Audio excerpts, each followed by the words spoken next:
عليكم ورحمة الله وبركاته، حياكم الله شركاء النجاح. اليوم نتكلم عن بعض القهاوي اللي تنتجها شركة DXN. هذه الصفة كلها قهاوي بالكريمة، فهذه أكثر رغوة، وهذه بالكريمة لكن بدون سكر، وهذه 3 في 1 فيها السكر. طيب هذه القهوة 6 في 1 تحتوي على الكورديسيبس وتنكات علي، وأيضا هذه القهوة بالكورديسيبس، وهنا أيضا قهوة فيها الإيكوافي فيها الكورديسيبس، وعفوا فيها الكورديسيبس أيضا وتنكات علي، وأيضا هنا الموكا، وهنا الكاكوزي كما معروف ما شاء الله تبارك الرحمن.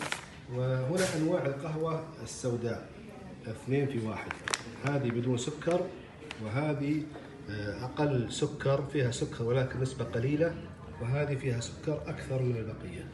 وأيضا هنا شاهي الجانو من شركة DXN، وهنا أيضا شاي لاتيه اللي هو الكرك، وهنا شاي ليمونزي، وهنا الشاي الأخضر. ما شاء الله مجموعة صراحة، يعني نسعد صراحة أن الشركة أنتجتها، وبارك الله فيكم، ونلتقي إن شاء الله في مقاطع أخرى ثانية.